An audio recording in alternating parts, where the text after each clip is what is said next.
මට පේනවා මේ Kinder Bueno cookies හදලා තියෙනවා. New York style cookies ඒවා. ටිකක් size එක ලොකුයි. හැබැයි මේ හරිම රහයි. ඒක ඇතුලේ හොඳට මේ moist ගතිය තියෙනවා. chocolate chips දාලා හරිම රහයි. කොහොමද හදුවා?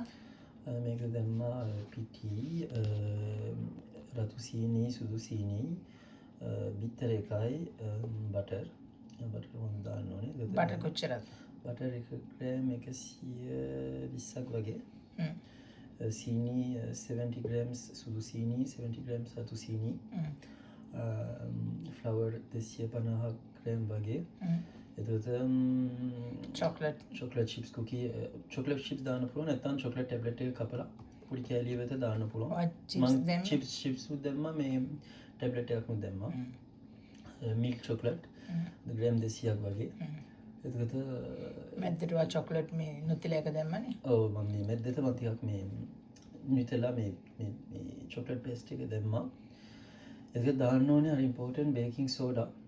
baking soda චූට්ටක් දාන්න ඕනේ. ඒකට මේ bicarbonate.